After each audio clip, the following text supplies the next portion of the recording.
2월 2일 목요일 정봉재 품격시대 두 번째 이슈 들어가겠습니다. 박근혜 정부의 비호를 업고 각종 이권을 취한 최순실 씨가 국익의 최전선인 외교에까지 손을 뻗친 것으로 밝혀져 충격을 주고 있습니다.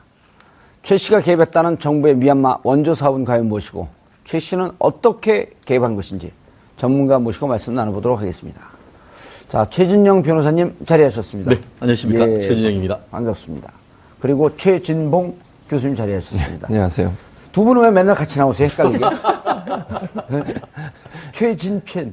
이번 기회에 두 분 누가 위세요? 확인 안 해봤는데요. 한번 민증 한번 까봐야 될 것 같아요. 그렇죠. 말판 계산 해봐야죠. 끝나고 나서 제가 한번 들이밀도록 하겠습니다. 그러니까 밀증 까갖고 가위바위보 갖고 따먹기도 하고. 어떻게 된 거예요, 저게? 그러니까요. 예. 아니, 그 계획 좀 얘기해 주세요. 그러니까 이제 핵심은 짜증나서 기사도 안 봤어. 최순실 씨가 그러니까 정부가 이제 개발도상국을 도와주는 프로젝트가 있어요. 해외 원조 정부 개발 사업인데요. 일단 ODA라고 부릅니다. 미얀마 K 프로젝트, K-타운 프로젝트와 관련해서 국내 업체 사업 참여를 도와주고 주식 뭐 이런 금품을 받은 걸로 확인이 된 건데요. 미얀마의 K-타운 프로젝트를 추진하면서 책정된 예산이 무려 760억. 이게 예산 예정대로 진행이 됐다면 760억 원이 또 최순실 씨에게로 들어갈 수 있었던 것이죠. 예. ODA, Overseas Development Assistant. 오피셜. 오피셜에? 예, 오버시가 그러니까 아니고. 공적 내지는 정부 해서 지원, 개발 알았습니다, 지원. 선생님 그만하세요. 죄송합니다. 의원님 얼굴이 빨개졌어요, 지금. 아니, 내가 기사를 안 봐갖고. 제가 개요를 간단하게 좀 설명을 드리면 조금 더 쉬울 것 같은데요. 제가 그게 2016년 작년 3월 달에 최순실 씨가 지금 어제 그 특검에 나갔던 이 유대사를 부릅니다. 그래서 혹시 그 미얀마 대사 갈 생각이 원래 뭐 하던 분인데요, 유대사? 원래는 삼성전기의 그 유럽 법인장이었습니다. 그런데 뭐 그건 이따 얘기하기도 하고 불러서 그 얘기를 했습니다. 그러니까 뭐 열심히 하겠다 이런 얘기를 했나 봅니다. 그러고 나서 그 다음 달인 작년 4월 달에 박근혜 대통령에게 A4 용지 한 장으로 된 이 미얀마 내에 이 K 한류 사업을 프로젝트. 하는 그 계획서를 A4 용지 한 장을 보냅니다. 그러면 박근혜 대통령이 그거를 보고 이 수석 비서관 회의에 이거 좋은 아이템이 있다. 우리가 정말 방문하고 하니까 이거 한번 해봐. 라고 하면서 뭐라고 했냐면은 요즘 그쪽에 한류 드라마도 잘 나가고 또 그 김치 보쌈도 잘 되고 하는데 이거 한번 해보십시다. 라고 얘기를 하니까 일사천리로 진행이 됐습니다. 그 과정에서 작년 5월 달에 이 미얀마 대사가 경질이 됩니다. 지금 후문에 어떻게 되냐면 기존에 있던 이순백 그 대사가 이 사업이 아직까지는 시기가 맞지 않다. 이렇게 얘기하니까 무슨 말이야? 이렇게 하면서 대사가 교체가 됐는데 알고 봤더니 그 대사가 3월 달에 최순실 씨가 면접을 받던 대사가 이 자리에 들어갔던 것이죠. 그렇게 하고 해서 진행이 됐는데 결국 9월 달 무렵에 이 최순실 사태가 터지면서 그 무렵에 그 ODA 이 사업을 하는 게 누구냐 하면은 외교부의 하부 조직이라고 하는 코이카, 그 국제지원단에서 하는데 이 국제지원단에서 이걸 하라 하는데 우리가 봤더니만 안 된다. 이거 지금 시장성이 없다라고 하면서 끝까지 막았는 건데요. 결국 그렇게 해서 거기에서 실패를 했는데 결과적으로 만약에 됐다라고 하면은 760억이란 돈이 여기에 들어가서 이 대사가 이 일을 해내면서 그와 같은 이권을 최순실 씨가 상당 부분 리베이트로 받았을 가능성이 있다라는 것이 결국 작년 3월부터 9월까지 있었던 일의 전모가 지금 드러나고 있다 이렇게 보이는 것 같습니다. 야, 이거는 그러면은 이게 근거가 다 나온 거예요? 그럼 저도 깜짝 놀라는 것이요. 사실 지금까지 이 최순실 씨에 대해서 혐의가 뭐였습니까? 미르재단과 K스포츠재단 이게 400억이 넘고 다른데 200억이 넘어서 430억을 뇌물로 받았다라고 하는 것인데 갑자기 이게 그 체포영장을 받는데 뇌물이 아니고 알선수재란 듣도 보도 못한 죄명이 새로 나왔는 것이죠. 알선수재는 뭐냐 하면은 공무원이 범하는 것이 뇌물입니다. 그런데 공무원이 아니면서도 업무와 관련해서 브로커를 해서 알선에 관해서 대가관계로 돈을 받는 것을 알선수재라고 하는데요. 어떻게 큰가요? 이 부분 같은 경우에도 그 특정 경제 가중처벌법상의 알선수재는 처벌 형량이 굉장히 높습니다. 그런 점에서 지금 새로운 혐의가 밝혀졌고 그것이 이른바 문화계의 국정농단을 넘어서 외교계의 국정농단 플러스 이권 개입이라는 점에서 지금까지 밝혀지지 않은 새로운 영역의 비밀의 문이 열렸다. 이렇게 평가할 수 있다는 점에서 향후의 정치적 파장까지도 그 문제된다는 점에서 박근혜 대통령으로서는 고민거리가 하나 더 생겼다. 이렇게 얘기할 수 있을 것 같습니다. 최 교수님, 이게 정권이 바뀔 때마다 특히 그 해외 개발 원조, 이른바 코이카를 통해서 이제 나가는 거죠. 그 그렇죠. 코이카가 집행단이란 말이에요. 이거를 이제 정치권에서 좀 죄송하지만, 코이카에서 근무하는 분들은 죄송하지만, 여기 나가는 돈은 이제 유엔에서 의무적으로 GDP의 몇 프로 정도로 해외 원조 하라라고 하는 규정이 있지 않습니까? 우리나라가 이제 좀 작게 하는 나라인데, 이른바 이 코이카를 통해서 나가는 돈이 눈먼 돈이다 그러거든요. 그렇죠. 그렇게 얘기를 많이 하죠. 예. 그러니까 뭐 이번 정권뿐만 아니라 정권이 바뀔 때마다 코이카를 통해서 해외 원조하는 돈들의 일부를 리베이트로 받거나 빼먹는 그런 사례들이 많이 있었죠. 바로 그 전 정권 때, 이명박 정권 때 박용준 왕차관이 그랬었죠. 해외 자원외교 하면서 그래서 4자방 아니에요. 4대강 자원외교, 방위산업. 세 가지. 돈 다 빼돌렸죠. 그렇게 해서. 이번에는 이게 더 웃기는 거는 그냥 그때는 그래도 그 직책이 있는 사람이 한 거 아니겠습니까? 차관. 지금은 이 최순실 그냥 강남 아줌마잖아요. 아무 직책이 없는 강남 아줌마가 모든 걸 기획하고 여기 보세요. 이걸 해먹으려고 3명을 자기가 원하는 사람을 앉혀놓습니다. 어떻게 해요? 예를 들면 그 유재경만 나왔는데. 유재경 나왔죠. 그 다음에 여기 지금 지원하는 국제 코이카라고 그러죠. 코이카 이사장도 최순실이 임명합니다. 앉히죠. 그 다음에 그리고 나서 두 사람을 앉히고 나서 자기가 원하는 걸 빼내기 위해서 두 사람한테 압력을 넣기 시작하는 거죠. 그러니까 본인이 앉혀놓고 뭔가 해먹으려는 말이 좀 적합하지 않은 것 같습니다만 이권을 챙기려고 하는 통로로 사용한 거죠, 결국은. 근데 이게 최순실이 혼자 살 일을 할 수 있는 일은 아니잖아요. 박근혜 대통령의 비호나 박근혜 대통령의 도움이 없었다면 이건 불가능한 일이잖아요. 지금 대사 같은 경우도 대사를 임명하는 게 2가지 방법이 있다고 하는데 하나는 외교부에서 제청을 해서 대통령 임명하는 방법. 물론 국무회의를 다 통과해야 됩니다. 또 하나는 특정 지역 같은 경우에 대통령이 일방적으로 누구를 지명해서 앉힐 수 있는 그런 그전 정권도 있었어요. 예를 들면 중앙일보 회장도 대사했었잖아요, 예전에. 그렇죠. 그런 식이니까. 그거는 할 수 있는데 문제는 그렇게 대통령이 할 수 있는 역할을 최순실의 동의든 아니면 제안이든 아니면 어떤 요청이든 좋게 표현해서 그런 걸 통해서 했다고 하는 게 문제라고 볼 수 있는 거죠. 그러니까 외교 업무에까지 최순실이 손을 뻗쳐서 자기 이익을 개인적으로 취득하려고 했고 또 한 가지 재밌는 것은 이 사람이 유재경 대사가 면접 비슷하게 받는 자리에 이 사업에 실제 투자하려고 했던 회사의 대표도 같이 있었어요. 그러니까 고영태, 최순실, 그다음에 유재경 씨, 그리고 실제 최순실이 지금 주식 20%를 갖고 있다고 하는 모 회사, 인모 씨죠, 그 사장이. 인모 씨도 그 자리에 같이 있었어요. 그러니까 이미 시작하기 전부터 뭔가 틀을 짜놓고 거기서 돈을 빼먹을 여러 가지 상황들을 완벽하게 마련해놓고 들어간 거죠. 근데 황당한 것은 이게 무산이 됐다는 거예요.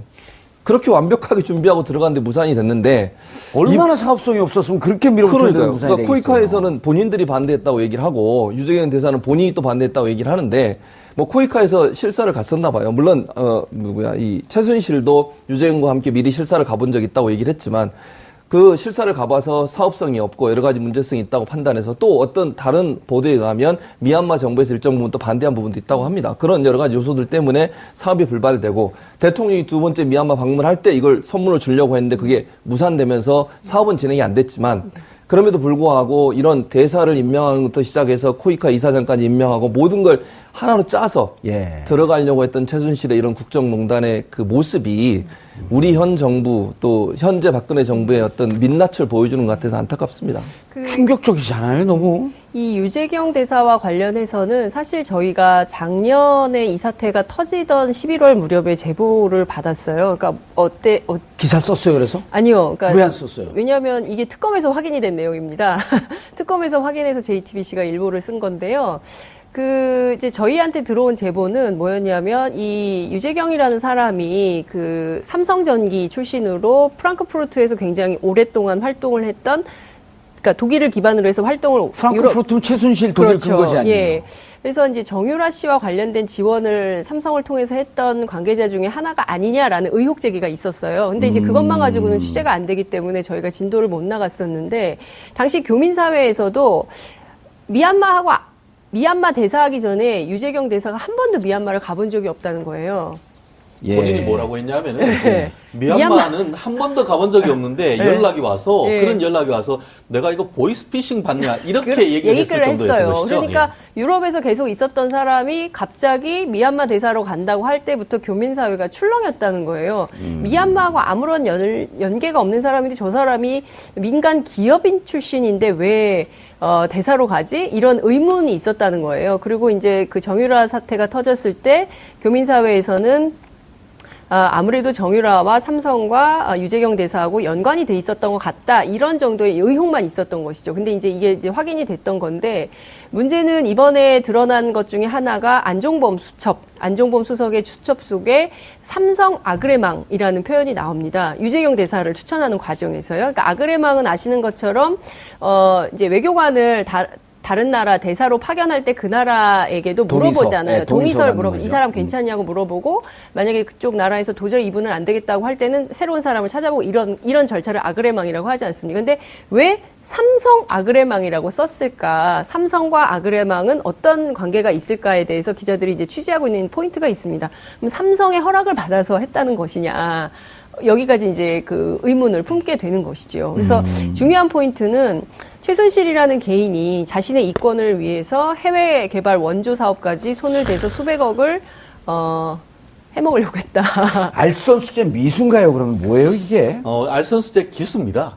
이미 결국은 이 사업 자체, 코이카에서 사업 자체는 안 사업 됐지만. 자체는 실패를 했지만 사업하는 과정에서 760억 되는 건물을 사실 짓고 거기에 입주를 시켜야 되지 않습니까? 예. 그와 같은 업무를 하는 대행업체가 엠모 업체라고 있는데 그 엠모 업체의 지분 100%를 가지고 있던 사장이 임모 씨가 있는데 결국 이 코이카 사업에서 입점해 주는 것에 대한 대가로 인모 씨가 가지고 있던 기업의 지분, 어디는 15%, 누구는 20%라고 하는데 그것이 예를 들어 20%라고 한다고 하면 지분을 차명으로 해서 이미 받아버린 겁니다. 최순실 씨가요? 예. 그렇기 때문에 그것을 포착하고 지금 법원으로부터 야. 체포영장을 발부받았는 것인데요. 쉽게 말하면 이런 겁니다. 뭐냐 하면은.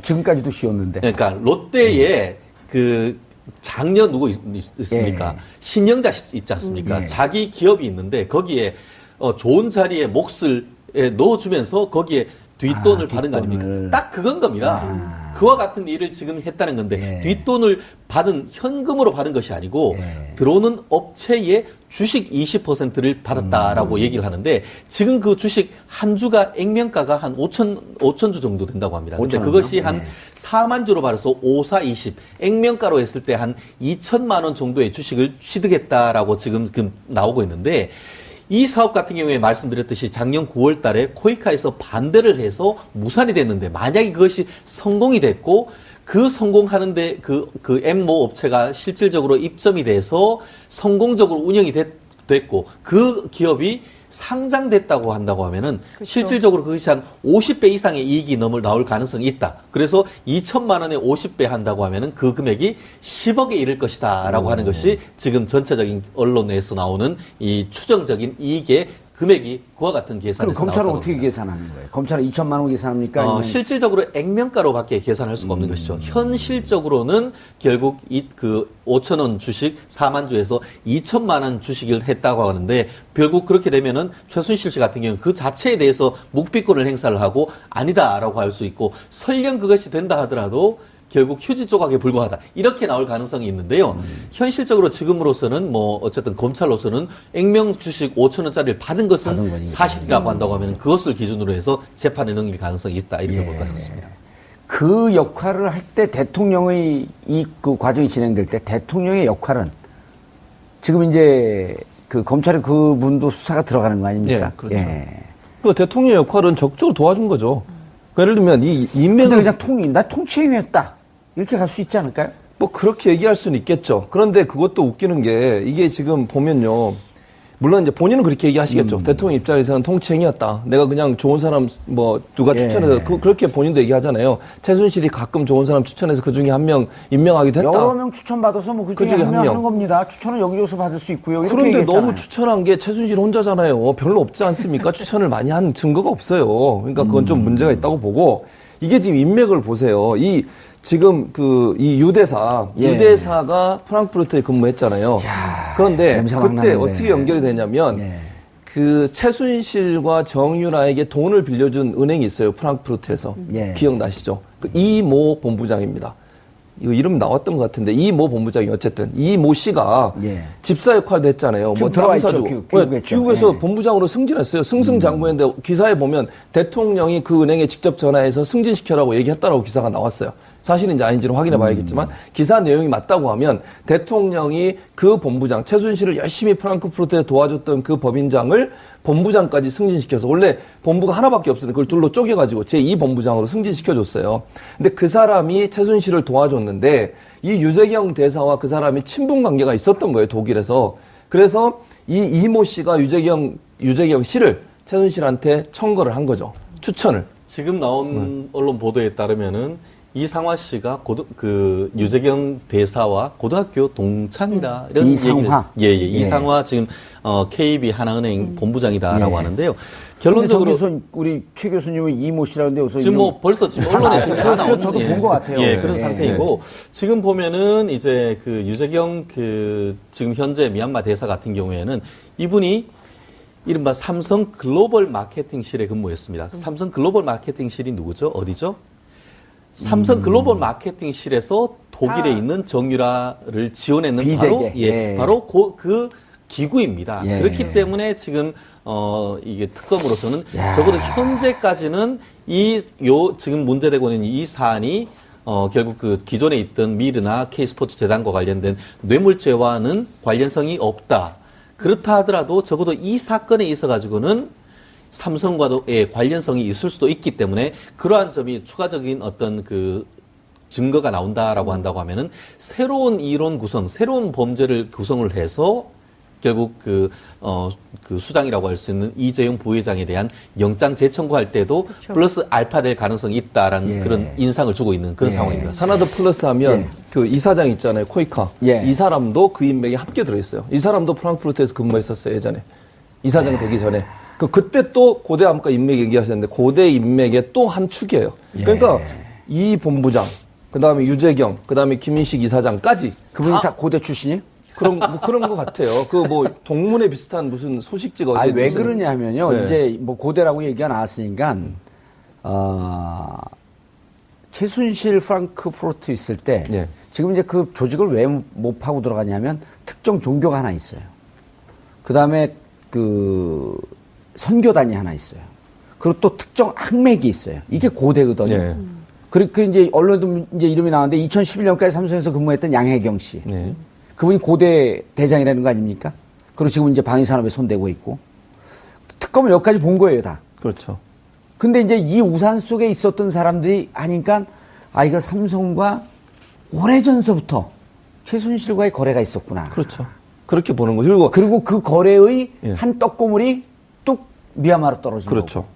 그 인맥이 프랑크푸르트에 생겼던 것이고. 그러니까 최순실 프랑크푸르트를 그렇게 좋아해서 자주 들락날락 하면서 그런 인맥들을 만들고 더 황당한 것은 본인이 개인적으로 아는 사람들을 사실 전문 분야, 그 분야의 전문가들도 아니잖아요. 이분은 기업에서 열심히 일하시는 분이 외교관으로 일하신 분도 아닌데 개인적으로 아는 옆집 사람들 불러다가 이렇게 일을 시키고 이렇게 하시는 것이 과연 맞냐. 국민들의 입장에서 보면 상당히 황당한 일이라고 밖에 볼 수 없는 것이죠. 최진영 변호사님 말씀에 조금 보태서 설명을 좀 하자면 삼성이 글로벌 마케팅실, 그러니까 미전실, 그러니까 미래전략실 안에 글로벌 마케팅실에서 최순실 씨, 그리고 장시호 씨, 그리고 또 누굽니까? 그 정유라 씨, 이런 지원을 하는 핵심 부서가 되는데 이게 그 계열사가 있잖아요. 삼성에. 여러 계열사들을 통해서도 지원을 하게 되는데 삼성 전기에 글로벌 마케팅실에 유재경 대사가 있었던 거거든요. 그러니까 어찌 보자면 전체 삼성의 골간 조직 차원에서 움직였던 흔적이 포착될 수 있는 것이고. 그리고 프랑크푸르트면 그러면 거기는 반드시 최순실 씨하고 오래전서부터 관계가 있을 수밖에 없는 그런 냄새가 나는 거죠. 그렇죠. 예. 그렇기 때문에 저는 말씀하신 대로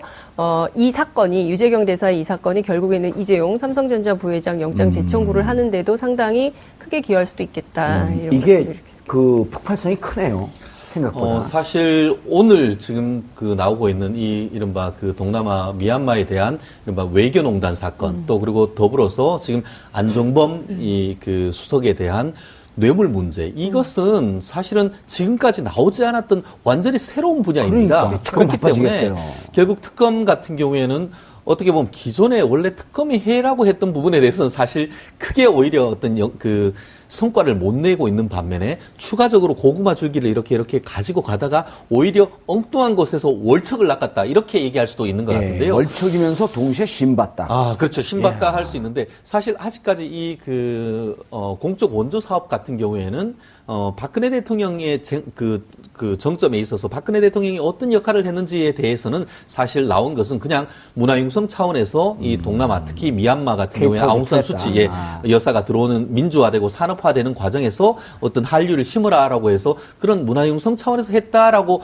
밖에 안 나왔지만 실질적으로 앞으로는 그와 같은 것에서 과연 박근혜 대통령이 어떤 역할을 했느냐 이 부분이 앞으로 어떤 그 해야 될 문제인 것이고 제가 봤을 땐 이 문제보다는 오히려 안종범 전 수석이 박채윤 Y 제이콥스 보면은 그 예. 김영재 예. 비선 의료 농단 문제의 그 부인 그 부분과 관련해서가 오히려 정치적인 파장이 더 클 가능성이 좀 크다라고 볼 수 일단 있는데요. 지금은 선물 명품백 선물 받은 것만 나온 거죠. 그렇죠. 그것도 지금 금액 자체가 수천만 원이 될 가능성이 있다라고 한다고 하면 저는 그렇게 생각합니다.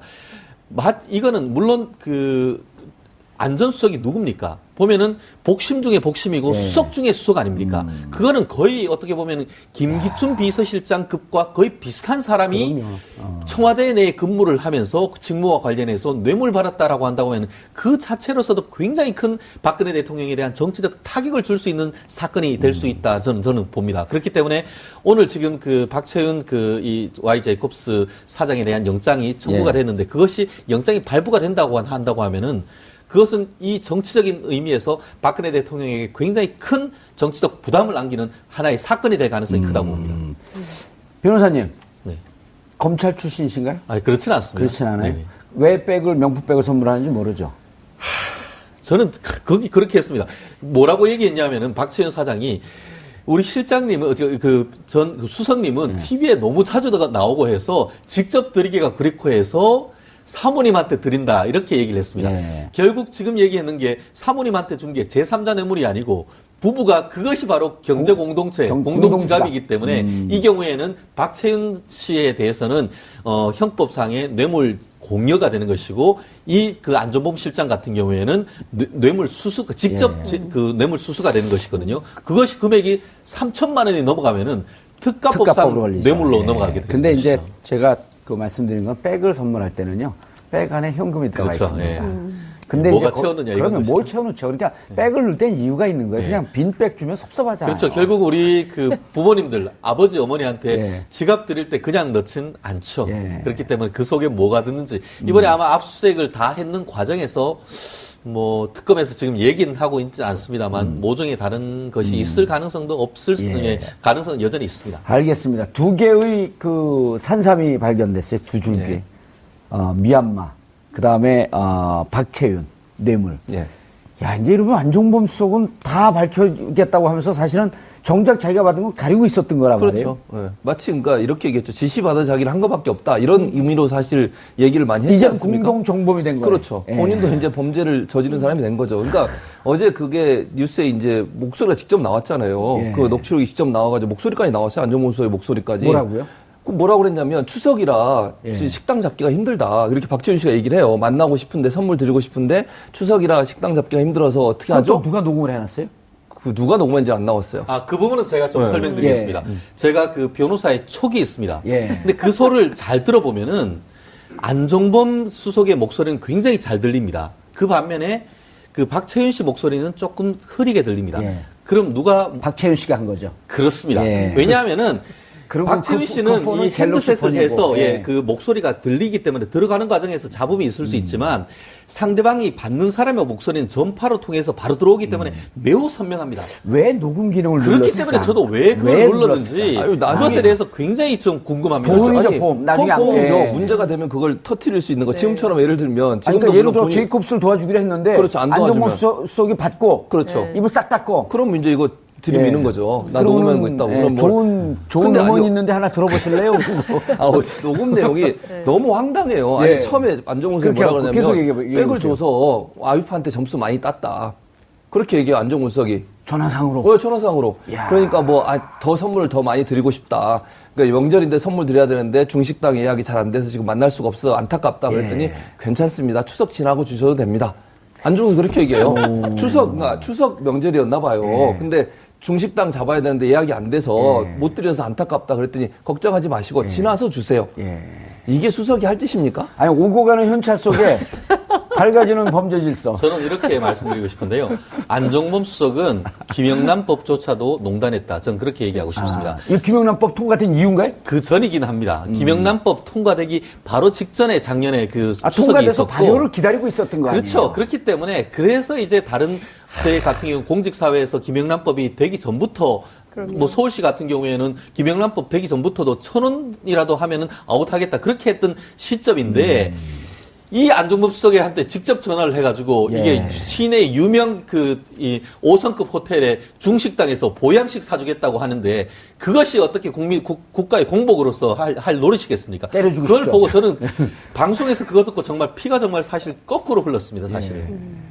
저도 개인적으로 보수를 굉장히 지지하고 있습니다만 예, 너무 흥분하지 보수는 마세요.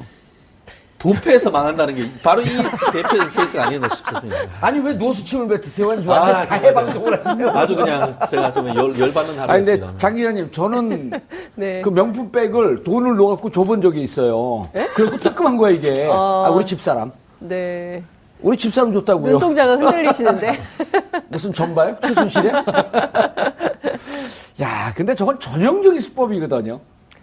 그러니까요. 저는 근데 그 앞서 말씀하신 대로 저는 최 변호사님 말씀에 정말 공감을 하는데요. 아, 보수라는 거에 공감하는 아니 거예요? 그게 아니라 대한민국의 보수가 대단히 맞아요. 그동안 강조해 네. 왔던 게 마치 원칙, 신뢰, 준법. 준법, 예. 법치주의 뭐 이런 거 굉장히 강조하지 않았습니까? 박근혜 대통령도 사실은 그런 그 이미지로 대통령에 그럼요. 당선된 측면이 원칙을 지키는 큽니- 정치인. 그렇습니다. 그래서 저 사람은 가족도 없고 결혼도 안 했기 때문에 부패하고 부정한 짓은 안 할 거야라는 국민적 신뢰, 그 믿음 때문에 대통령이 당선이 됐었던 건데 지난 최순실 박근혜 이 국정농단 전반을 살펴보면 여지없이 정말 국민들을 배신한 거거든요. 그중에 이제 특히 안종범 수석 같은 경우에는 이 김영란법 때문에 사람들이 식당에 가더라도 더치페이하고 막 이러던 때예요. 작년 가을이면. 근데 그 와중에 그렇게 뭐 5성급 호텔에서 보양식 먹으면서 명품백에 뭐 현찰까지 챙겼는지는 모르겠습니다만 그런 주고받는 행위를 아무렇지도 않게 아무런 도덕적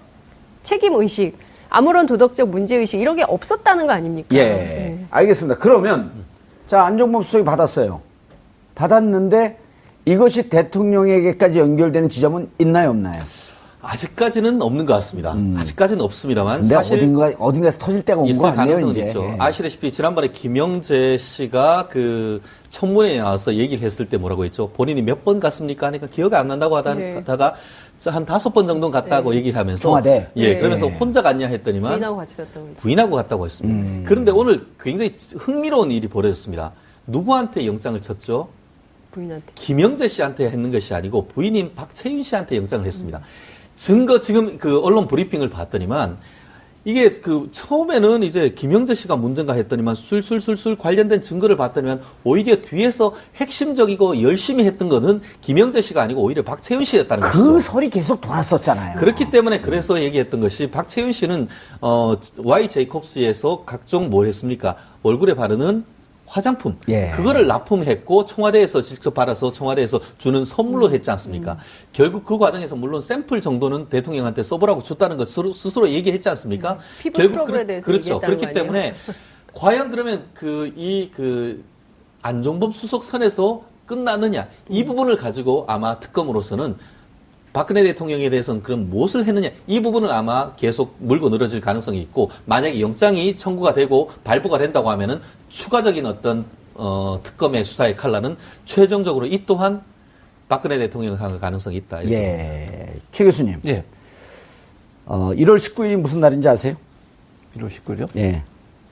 이재용 영장 기각된 날. 그렇군요. 역사는 기억하고 있습니다. 예. 저는 기억을 못하고 역사를 기억하고 있군요. 예. 그러면은 역사 관심 없으세요? 아니, 있죠. 교과서 국정화 지지합니까? 아닙니다. 반대합니다. 그런데 예. 그 이후로 사실 특검이 겉으로는 표정 관리를 하고 있었지만 무척 힘이 빠져 있었거든요. 그렇죠. 그리고 그때 힘 빠진 건 특검뿐만 아니라 사실은 헌재까지도 영향을 줘서 뇌물죄로 기소를 했으면 예. 이거는 딱 떨어지는 거기 때문에 빨리 좀 갔으면 하는 바람이 있었는데 그렇죠. 전체 구도가 다 흔들려 버린 거란 말이에요. 그렇죠. 예. 근데 이제 특검으로서는 두 가지 미얀마, 예.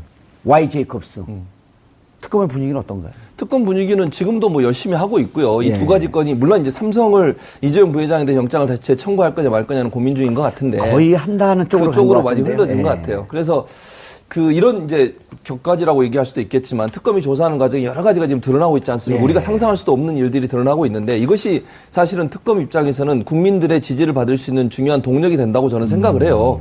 이런 사실들이 우리가 얼마나 분노합니까, 사실. 그럼요. 최순실의 지금 뭐 미얀마 보수를 그래서- 지지한다는 최준영 변호사도 피가 그러니까요. 거꾸로 솟는다 그랬어요? 돈다 그랬어요? 그러니까요. 비가 거꾸로 치솟습니다. 그래서 이런 119 불러주세요. 이런 상황이다 보니까 결국은 특검 입장에서는 더 열심히 할 수 있는 동력이 되고 국민들도요 특검에 대해서 바라보는 게 기대가 참 높습니다.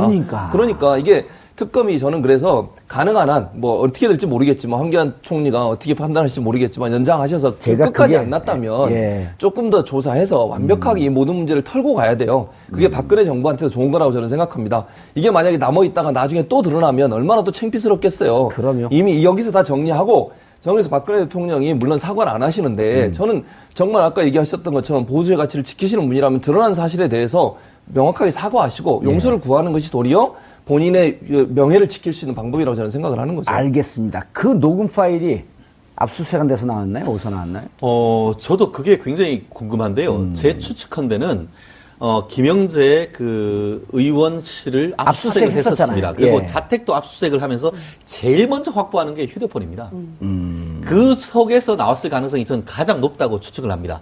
그리고 그것에서 압수수색을 해서 녹음된 파일을 봤더니만 공교롭게도 이게 나왔다는 겁니다. 그렇기 때문에 추가적으로 그 지금까지 다음에 갖고 갔던 있었네. 것이 갖고 있었네. 바로 안종범 수석의 집으로 닥쳤는데 최근에 저거 기억나십니까?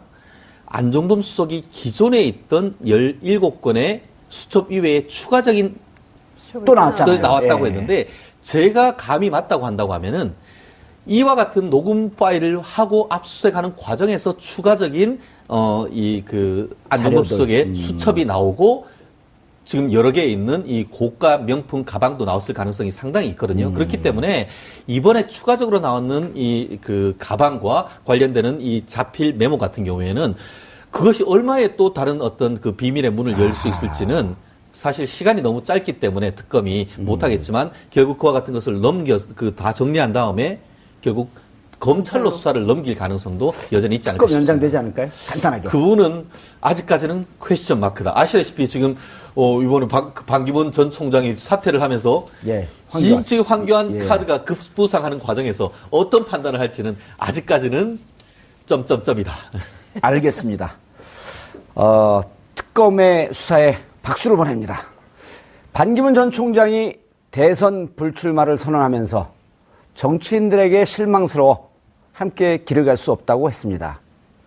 하지만 분명한 것은 정치인이 실망스럽다고 해도 이것이 정치를 외면하는 명분이 될 수는 없다는 것입니다.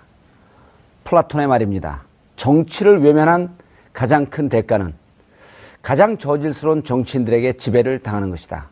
어찌 보면 지금의 박근혜 최순실 사태의 현 상황을 설명하는 듯합니다.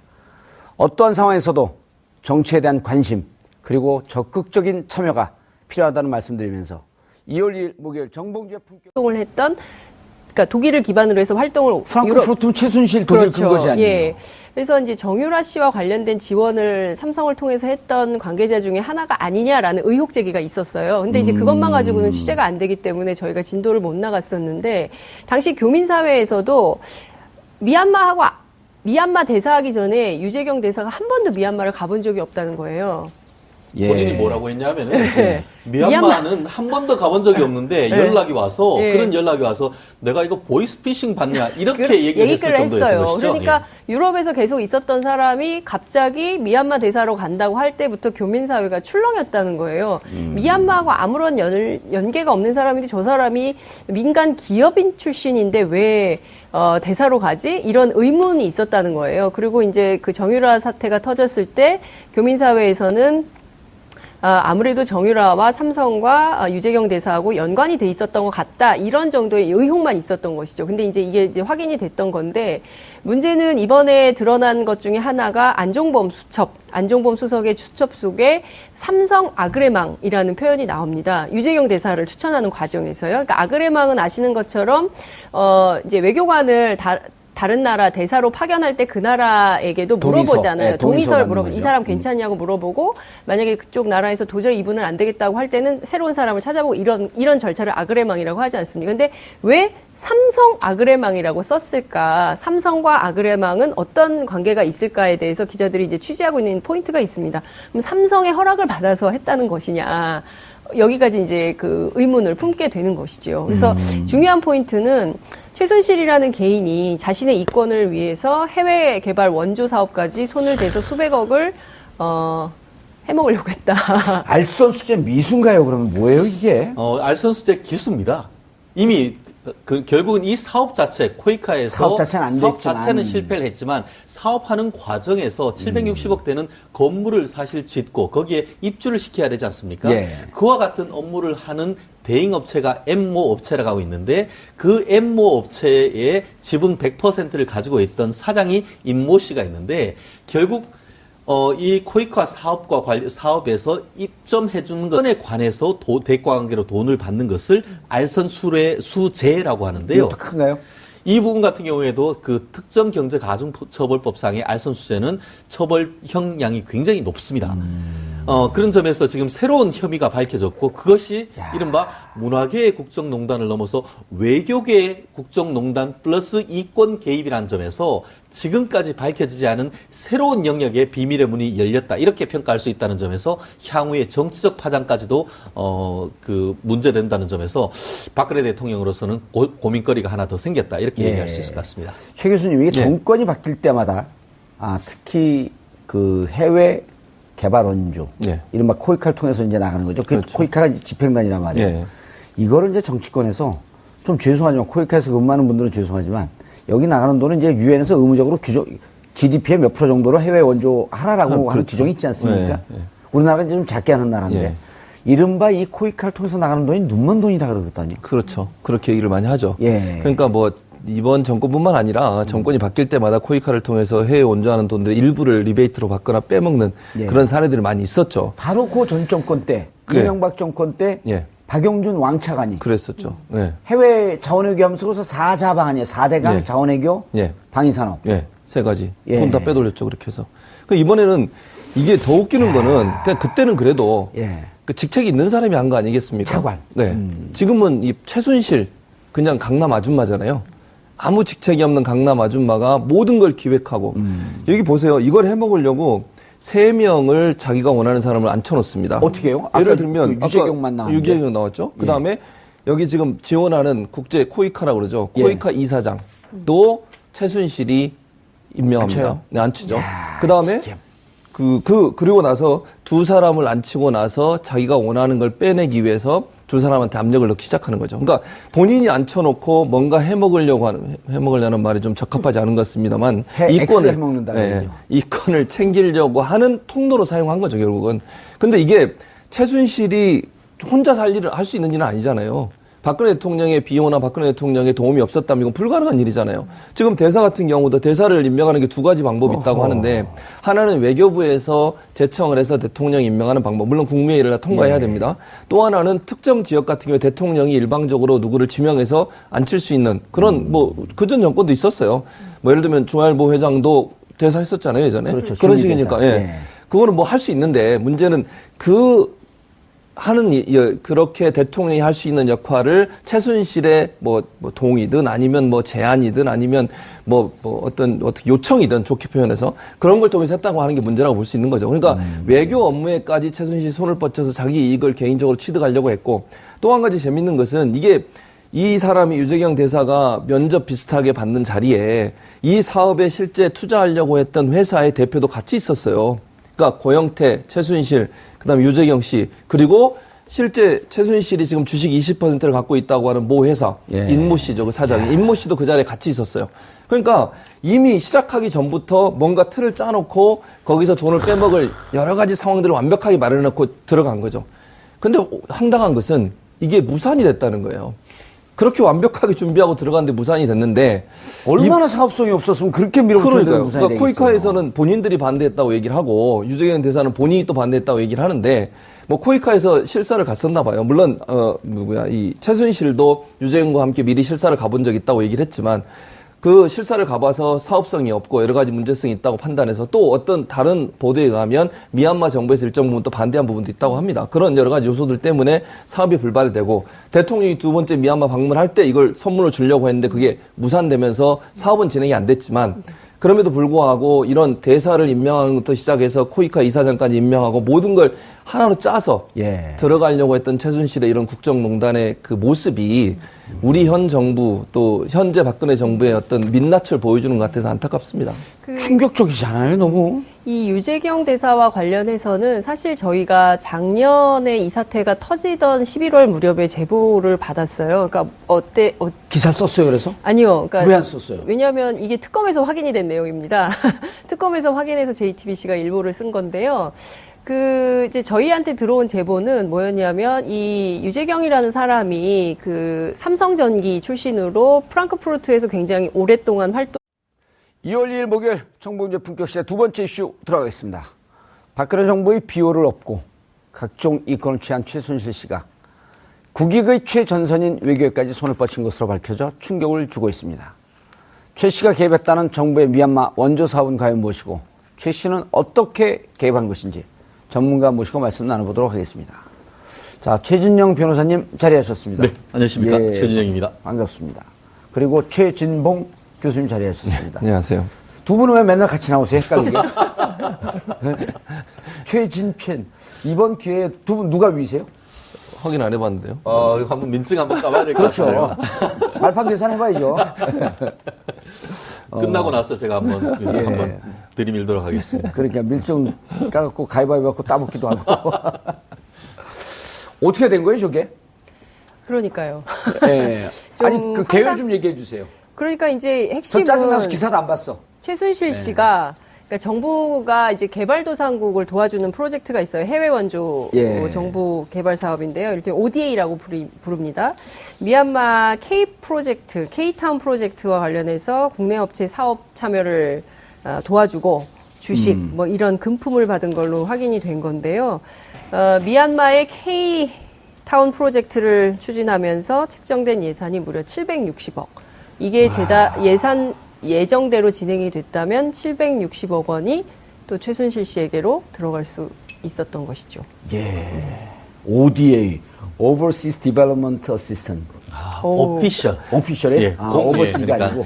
공적 내지는 정부 해서 지원, 개발 알았습니다, 지원. 선생님 이렇게. 그만하세요. 죄송합니다. 의원님 얼굴이 빨개졌어요, 지금.